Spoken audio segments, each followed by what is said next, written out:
Sukihoto, Namo Sangyang Adibudaya, Namo Buddhaya.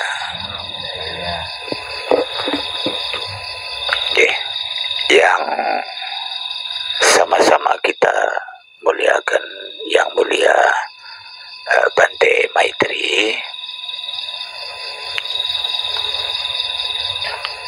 Bapak Ibu, satu karma baik bagi kita semua bahwasanya pada malam hari ini kita berkumpul bersama-sama untuk merenungkan kembali ajaran-ajaran yang telah disampaikan oleh Guru Agung kita, Sang Buddha. Sang Buddha adalah Guru Agung manusia dan para dewa. Bapak Ibu yang berbahagia, seperti tadi telah disampaikan oleh Yang Mulia Bante bahwasanya pada tahun ini tema dari peringatan Hari Trisuci Waisak untuk umat Budayana Indonesia yaitu semangat kebersamaan menuju Indonesia maju. Nah, Bapak Ibu yang berbahagia, tema ini sangat sesuai, sejalan dengan prinsip-prinsip dasar yang telah diajarkan oleh Sang Buddha, di mana kebersamaan ini akan membawa kemajuan, akan membawa keberkahan, akan membawa kesejahteraan, akan membawa kedamaian jika kebersamaan itu kita landasi dengan benar. Kebersamaan itu kita landasi dengan pikiran yang benar, kita landasi dengan ucapan yang benar, dan kita landasi dengan perbuatan yang benar. Yang tiga itu, ya, itu yang utama. Kita berpikir benar, berkata benar, dan berbuat benar. Kita bersama-sama, ya, kita bersama-sama berpikir benar, berkata benar, dan berbuat benar. Itu yang membawa kemajuan. Ya, jadi tidak salah kalau Majelis Budayana Indonesia membawa tema semangat kebersamaan untuk menuju Indonesia maju. Bapak Ibu yang berbahagia, kebersamaan di dalam ajaran Buddha itu sangat memiliki makna yang dalam, memiliki makna yang cukup luas. Umat Buddha itu membangun kebersamaan. Itu bukan hanya sesama anak bangsa. Tadi kita baru selesai bermeditasi, maka kita mengucapkan Sabbe Satta Bhavantu Sukhitata. Semoga semua makhluk hidup berbahagia. Ini adalah satu bentuk kebersamaan yang tidak ternilai. Suatu kebersamaan yang mutlak, luas, tidak terbatas. Kita mendoakan kebahagiaan semua makhluk. bukan hanya kebahagiaan kita sendiri, bukan hanya kebahagiaan keluarga kita, bukan hanya kebahagiaan tetangga kita, bangsa kita, negara kita, tetapi seluruh bangsa-bangsa di dunia, bahkan semua makhluk yang ada di semua alam-alam kehidupan. Ini yang diajarkan oleh Guru Agung kita Sang Buddha. Ya, sabbe satta bhavantu sukhi tata. Semoga semua makhluk hidup berbahagia. Nah, sekarang mengapa kita mendoakan supaya semua makhluk berbahagia? Karena pertama, kita sebagai manusia, kita sebagai makhluk itu memiliki hubungan dengan makhluk yang lain. Sebagai manusia, kita memiliki hubungan dengan manusia yang lain. Ya, kita membutuhkan manusia yang lain. Kita memerlukan manusia yang lain. Kita juga membutuhkan makhluk-makhluk lain. Kita juga memerlukan makhluk-makhluk lain. Itulah sebabnya maka kita mendoakan agar semua makhluk hidup berbahagia. Sebagai satu contoh umpamanya, ketika di lingkungan kita ini, tetangga kita, saudara-saudara kita, mereka menderita. Ya, saya ambil satu contoh, kita punya banyak beras umpamanya, punya banyak padi, ya. Kita tidak kekurangan makan, ya tuh, Bapak Ibu, punya beras, mau masak 1 hari 2 kilo, 3 kilo beras di gudang banyak begitu. Tetapi tetangga kita ada yang tidak punya beras, ya toh? Ada tetangga kita yang tidak punya beras, ya, maka kita akan khawatir. Aduh, jangan-jangan nanti beras saya dicuri, ya. Atau mungkin beras kita betul-betul dicuri karena mereka mau makan saja tidak punya makanan, maka beras kita dicuri. Itulah sebabnya kita memancarkan cinta kasih kita mendoakan semoga mereka berbahagia. Semoga kalau mereka berbahagia, maka mereka akan berusaha untuk mencari bahan makanan. Kan begitu. Kalau mereka menderita, mereka tidak berpikir untuk mencari bahan makanan. Mereka akan melakukan dengan jalan pintas. Oh, Bapak si A berasnya banyak, tak curi saja.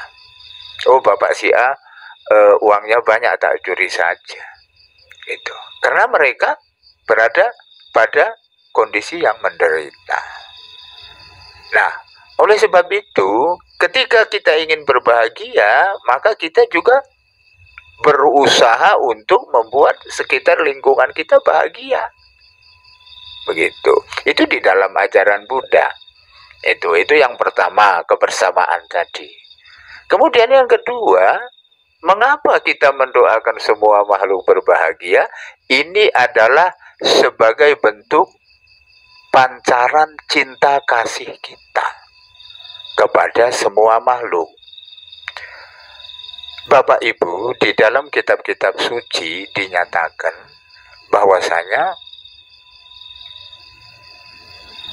kehidupan makhluk-makhluk itu ada yang berada di alam yang menderita, ada yang berada di alam netral, ada yang berada di alam-alam bahagia, bahkan ada yang telah melampaui alam menderita, alam netral, dan alam bahagia. Contohnya para Buddha yang telah mencapai Mahaparinibbana. Nah, sekarang kita diajarkan untuk mengembangkan cinta kasih kita kepada semua makhluk. Bapak Ibu dan saya ini sebenarnya berada di alam yang berbahagia. Meskipun kita lahir di alam manusia, di sini ada penderitaan, juga ada kebahagiaan. Tetapi jika kita mampu menata hidup kita mampu mengatur hidup kita, maka sudah pasti kita akan selalu berbahagia. Bapak Ibu bisa membayangkan makhluk-makhluk yang berada di alam-alam apaya, di alam-alam yang menderita. Contohnya yang berada di alam setan umpamanya. Jangankan untuk memiliki kebahagiaan, berpikir yang untuk membuat bahagia pun dia tidak bisa. Berpikir untuk berbuat baik pun tidak bisa. Jangankan melakukan perbuatan baik, untuk berpikir pun dia nggak sempat. Karena apa? Kehidupan dia syarat atau penuh dengan karma-karma buruk. Begitu Bapak Ibu. Nah, oleh sebab itu kita memancarkan cinta kasih kita kepada mereka. Saya sering menyatakan begini. Ini satu contoh ya Ibu. Di Malang, di Malang itu saya itu ada tanah, ada Tegal gitu. Itu banyak orang bercerita, dia lewat di Tegal saya itu kalau sudah jam 5 sore, orang-orang nggak berani lewat situ, Pak. Ibu, dia nggak berani lewat situ. Menurut mereka, seringkali mereka melihat sesosok makhluk yang membuat mereka ketakutan begitu. Nah, itu memang ada. Saya memang sering melihat itu. Tapi mereka tidak pernah mengganggu saya. Begitu Bapak Ibu. Kenapa? Karena setiap saya datang ke situ, saya selalu mendoakan semoga semua berbahagia. Saya pasang dupa, saya baca parita di sana, di tempat dia yang selalu menunjukkan diri itu. Nah, apa doa saya? Semua makhluk, baik yang terlihat maupun yang tidak terlihat, baik yang kasar maupun yang halus, baik yang berkaki sedikit maupun berkaki banyak, ya, marilah kita sama-sama memuja para Buddha, Dhamma, dan Sangha. Marilah sama-sama kita memancarkan cinta kasih kita. Marilah kita hidup dengan saling membantu, dengan tidak merugikan makhluk lain. Marilah kita sama-sama hidup dengan damai, dengan tentrem gitu. Itu selalu doa saya. Maka ketika beliau menampakkan wujudnya pun, wujudnya sebagaimanapun, saya tidak pernah takut. Sering saya lihat, saya tidak takut. Dan dia juga tidak menakut-nakuti saya. Tetapi lain dengan orang lain. Orang lain mungkin berpikir, waduh, itu di situ ada makhluk setan, menakutkan. Ya toh? Ya toh? Menakutkan. Apalagi, ya mohon maaf, ada lagi yang bilang, setan yang terkutuk. Ya. Ini kan kita memancarkan kebencian ya Bapak Ibu. Kita memancarkan kebencian. Nah, kira-kira Pak Joko ini, kalau saya memancarkan kebencian saya sama Pak Joko, apa kira-kira yang terjadi? Mungkin nanti saya pulang belum sampai di mobil itu, saya bisa dilempar batu nanti di sana. Karena saya memancarkan kebencian. Ya. Tapi kalau saya memancarkan cinta kasih, ya pastilah Pak Joko itu tidak akan mengganggu saya. Pastilah Pak Joko itu tidak akan mengganggu saya. Demikian halnya dengan makhluk-makhluk tadi Bapak Ibu. Dia juga tidak akan pernah mengganggu kita. Begitu. Bahkan, ini kan saya katakan tadi, setelah saya membacakan doa-doa itu sering di situ, ini ceritanya ya Bapak Ibu, tentang doa Sabbesata Bhavantu Sukhita tadi. Jangan dianggap sepele Bapak Ibu. Dulu bambu saya, pering saya Pak Ibu, itu sering dicuri. sering dicuri orang karena saya nggak pernah lihat. Nah, tetapi ketika saya sering pasang dupa di situ, orang udah nggak berani lagi curi bambu karena setiap orang mau curi katanya melihat bentuk-bentuk itu tadi gitu. Itu Bapak Ibu bisa membayangkan yang namanya setan demit saja ketika kita pancarkan cinta kasih, ya toh, dia akan hidup damai bersama kita. Ya toh, yang tadinya mau mencuri bambu saya udah nggak berani karena setiap dia mau curi dia lihat sesosok makhluk yang menurut dia menakutkan. Tapi ketika ketemu dengan saya, dia kok nggak pernah nakut-nakutin saya gitu. Begitu ya Bapak Ibu. Nah, ini adalah cara berpikirnya umat Buddha. Jadi Bapak Ibu jangan berpikir, wah biarlah setan menderita, oh setan itu kan jahat begini-begini. Ya karena Bapak juga jahat, Ibu juga jahat, ya toh Bu? Iya toh? Coba umpamanya Ibu jalan, jedeng di jalan, kemudian ketemu makhluk yang menyeramkan umpamanya siapa? Mbak Kunti umpamanya. Ibu pernah ketemu Mbak Kunti. Nah, ini benar-benar Bu. Nah, ketemu Mbak Kunti umpamanya. Lantas Ibu berpikir, waduh, ini kuntilanak ini suka mengganggu saya. Nah, padahal Ibu kan nggak tahu. Ibu bikin rumah di sini baru 10 tahun, 20 tahun, 30 tahun. Ternyata di situ dulu tempatnya Mbak Kunti. Baru Ibu bikin rumah. Sekarang coba kalau rumahnya Ibu saya rusak terus bikin saya rumah di situ. Bagaimana? Apa Ibu nggak marah sama saya? Nah, ini benar saya tanya Ibu. Rumahnya Ibu di situ. Ibu duluan bikin rumah. Tak kusur, aku bikin rumah di situ. Ibu marah enggak? Gitu tak? Nah, oleh sebab itu, kalau agama Buddha itu diajarkan begitu, Bapak Ibu. Kita mendoakan semua makhluk berbahagia. Kalau umpamanya kita ketemu kayak tadi, keberkok, konangan, ya ucapkan saja. Sabe sata bawantu sukitata, semoga semua makhluk berbahagia, semoga kita bisa bekerja sama ya Mbak Kunti. Lah begitu, umat Buddha itu harus bisa begitu. Jangan bilang, wih, kedua, sentuh loyo. Wah, ya udah boleh.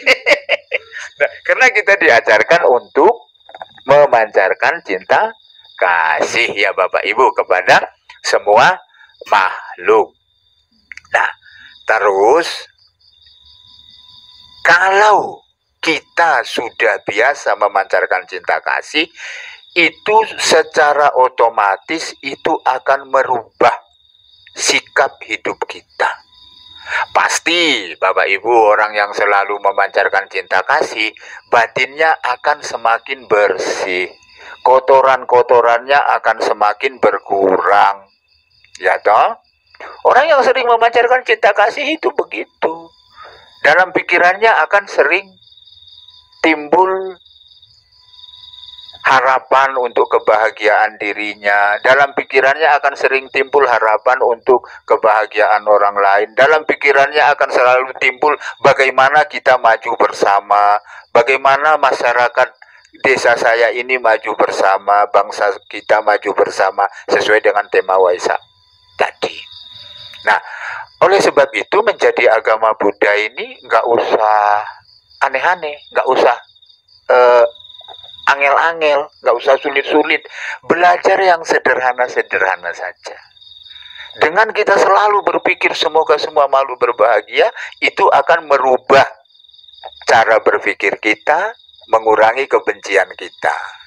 Kalau kira-kira Bapak Ibu, kalau kebencian kita berkurang, ya toh, orang kalau benci itu ngapain biasanya Bapak Ibu? Marah, ya toh. Marah itu, kalau marah itu masih belum terlalu hebat lah. Muring-muring. Wah, muring-muring gitu kan. Terus kemudian maki-maki, mencaci maki. Ya, bicara kasar sampai anggota kebun binatang suruh keluar semua. Babi, anjing, apa semua itu. Nah, itu orang yang pikirannya penuh dengan kebencian. Bapak kalau marah pakai kebencian apa pakai cinta kasih, Pak? Nggih, saestu niki. Bapak kalau marah itu kira-kira dilandasi pikiran cinta kasih apa pikiran membenci? Benci biasa. Oh, benci. Mboten biasane panci ngot. Ibu juga sama nggih, Bu, nggih.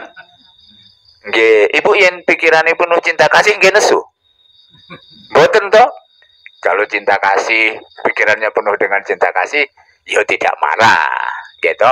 Nah, Bapak Ibu dan saudara-saudara sekalian, saya kasih satu tips, satu cara untuk belajar agama Buddha dengan praktis. Kita jangan berpikir yang jauh-jauh, jangan berpikir yang sulit-sulit, tetapi kita berpikir yang ringan-ringan saja. Umpamanya, saya ini suka marah, saya ini suka membenci, gitu Pak, Bu. Bapak Ibu nggak usah berpikir saya berjanji untuk tidak lagi marah, untuk tidak lagi membenci. Itu nggak bisa, Pak. Mboten saged. Bapak Ibu berjanji saja, saya berjanji untuk mengurangi munculnya perasaan membenci. Itu Bapak berjanji, Bapak renungkan, kalau sekarang saya ini timbul kebencian, kemudian saya marah-marah sehari 3 kali, ya, dengan Bapak merenungkan seperti itu, maka 1 bulan kemudian Bapak akan marah-marah 1 hari 1 kali. 1 bulan lagi loh, bukan hari ini, sebulan lagi. Dulu marahnya sehari 3 kali, 1 bulan kemudian marahnya 1 hari 1 kali. Setelah 1 tahun lagi, marahnya 1 minggu 1 kali. Setelah 2 tahun, marahnya sebulan sekali. Nah, cara ini dulu pernah saya terapkan pada umat Buddha di daerah Pati. Nah, setelah saya ketemu 3 tahun lagi, Pak, Ibu, nah, dia datang pada saya. Aduh, Romo, Jan, carane Romo niku jos. Nah, kulo sakniki pun arang-arang nesu mo. Lah, saya itu Bu, Mbah, nggih, ning kulo niki getun nopo? Lah, putu kulo niku nyuwun ngeten. Lah, Mbah, kok ora tau nesu, Mbah? Wah, lah betul malah saya ngono. Loh, jadi putune sampean kangen, Mbah, di seneni. Nggih, putu kula niku tangglet, Mbah, kok ora tau nesu saiki. Kangen di seneni rupane. Ngoten. Nggih, Bapak Ibu. Jadi cara kita beragama itu seperti begitu, nggih, Bapak Ibu. Kita merubah diri kita pelan-pelan, sedikit-sedikit, ndak usah berpikir susah-susah. Gitu, Pak Ibu. Jadi kalau kita marah kita sadari. Ya toh? Nah, kalau ibu terbiasa memancarkan cinta kasih, bapak memancarkan cinta kasih, pasti perasaan membenci itu akan berkurang. Kalau perasaan membenci berkurang, pasti marah-marahnya juga berkurang. Dan sih ringan-ringan mawon agama Buddha niku, mboten angel-angel. Gitu? Mboten sah mikir swarga, mboten sah. Gitu? Ibu seneng mboten yen mlebet swarga? Bu sinten niki? Jenengan rumen mboten ten swarga? Rumen mboten? Lah jenengan mangkat riyen purun mboten? Purun? Kersa? Mboten to? Nggih, berarti jenengan mboten remen ten swarga lah wong kula ken mangkat riyen nggih mboten pun. Mboten kersa kok. Gitu. Nah, jadi Bapak Ibu sekalian, yang namanya kehidupan kita itu, apa yang terjadi pada diri kita esok nanti itu tergantung pada apa yang kita pikirkan hari ini, apa yang kita ucapkan, dan apa yang kita perbuat, apa yang kita lakukan. Kan pun jelas ada hukum karma, enten hukum, ada hukum tabur tuai, dan tiang Jawi ngendika ngunduh wohing pakarti. Kan ngoten to, Pak. Yen nandur mesti ngudu, yen nandur mesti panen. Yen panen ora nandur jenenge ngerampok. Gitu? Ngerayah. Gitu? Lah, yen ngerampok ngerayah niku makin nggih akibate nggih karma buruk, nggih penderitaan. Gitu? Nah, Bapak Ibu di dalam kitab-kitab suci agama Buddha itu ada namanya kitab Cakawati Sihanada Sutta gitu. Cakawati Sihanada Sutta. Nah, niku kitab Cakawati Sihanada Sutta niku enten sing bagian-bagian yang dihilangkan nggih. Mboten komplit niku, mboten yen komplit niku nggih ten naskah aslinya niku diibaratkan ngeten Bu. Kelahiran sebagai manusia itu sangat-sangat sulit Bapak Ibu nggih. Nah, niku diibaratkan niku kira-kira 2 buah gelang karet. Bapak Ibu sumerup gelang boten karet. Gelang karet niku sing biasane nggih mestine sumerup yen alitane kula jenengan riyen niku penggayane lompat tali kok nggih. Lompat tali niku sak menika kan pun mboten enten lompat tali to Bu. Riyen niku kan lompat tali niku sak menten terus sak menten bar dhuwur ngeten sikile kuik. Nah, itu diibaratkan oleh Sang Buddha Bapak Ibu, nggih.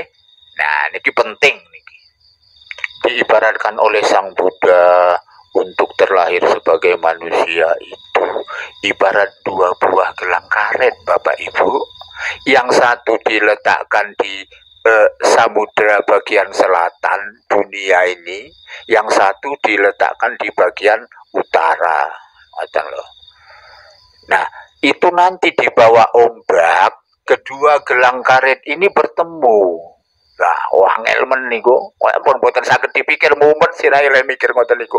Kapan ketemune kan ngoten to, Bapak Ibu. Lah wong niku digawa ombak niku lho, Bu. Nggih to, Pak? Dibawa ombak ini rono rene lah, terus ketemu Bu, ketemu pas ngeten 2 buah gelang karet ning segara niku lho, Bu. Lah, pun boten mulih nalar asline, nanging niku angele ngoten lho Bu, begitu sulitnya untuk terlahir sebagai manusia. Terus Bu, pas ketemu gitu, itu ada namanya kura-kura laut. Kura niku lho Bu, diibaratkan oleh Sang Buddha 1000 tahun sekali dia itu ambil nafas ambaan. Kura-kura niku biasanya kan di dasar laut itu kan kalau dia mau cari nafas itu Bu, nek nopo niku anginnya habis di paru-parunya itu, dia naik gini ngambil air ngoten, sedot melebu meneh ngoten. Nah, itu kura-kura itu naiknya 1000 tahun sekali Bu. Pas dua gelang itu ketemu gini, kepalanya si kura-kura itu masuk lubangnya karet itu tadi Bu. Itu sulitnya untuk lahir menjadi manusia. Angel nopo mboten niku Bu?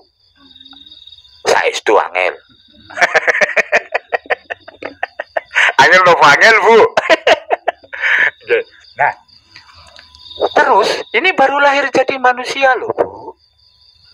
Ya, baru lahir jadi manusia.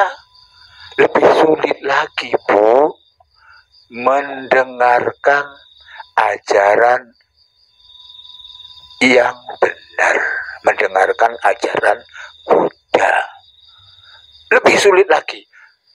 Ya toh Bu. Untuk mendengarkan loh Bu, sulit. Ngoten loh. Nah, terus sakniki ibu ini sudah jadi manusia, sudah mendengarkan. Loh, opo yo mboten eman lek mboten diperhatikaken. Ya, eman mboten Bu. Saestu lo eman lo. Gitu. Nggih, sayang ya Bapak Ibu, kita sudah mendapatkan kesempatan lahir menjadi manusia, itu sangat sulit. Kita sekarang sudah mendengar ajaran Buddha.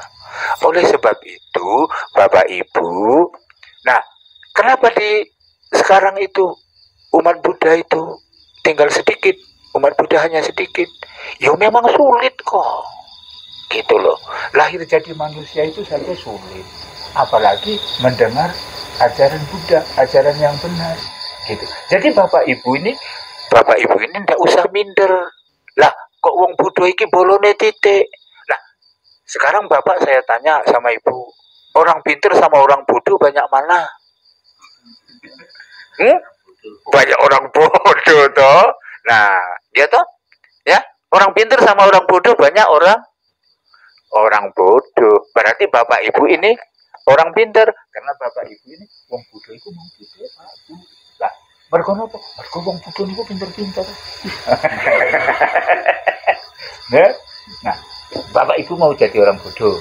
Nah, kalau mau ya orang sange ndak usah jadi umat Buddha, biar jadi orang bodoh. Tapi ibu itu harus bangga menjadi siswa Sang Buddha karena kita punya kesempatan sudah lahir jadi manusia, kita juga sudah mendengar ajaran yang benar. Gitu. Ajaran yang benar itu adalah ajaran yang tadi kita kasarkan bersama-sama untuk mencapai kemajuan. Dan Bapak Ibu, tadi kabel-kabel mawon dados umat Buddha niku mboten sangel-angel, mboten sah mikir swarga, lah wong kula ken mangkat riyen nggih mboten enten sing purun. Mboten enten sing kersa, lho pate mawon wegah kok. Lho kok mlih jenenge lho pate niku lho wegah. Wegah aku mlebu swarga. Kula ngeten lho pate jenengan purun nggih pate ten swarga, kula nyusul ngoten wegah. Nggih, Bapak Ibu, nggih kula kinten ngoten, saya kira seperti itu. Nggih istilahnya niki sharing dhamma pada malam hari ini anggap mawon niki guyon maton, Pak Ibu nggih. Nggih, ringan-ringan mawon niki mboten abot-abot niki guyon nanging guyon maton. Ngoten. Nggih, matur suwun sugih hotu, namo Sang Hyang Adi Budaya, namo budaya. Kami kembalikan kepada Yang Mulia Bante Maitri. Terima kasih.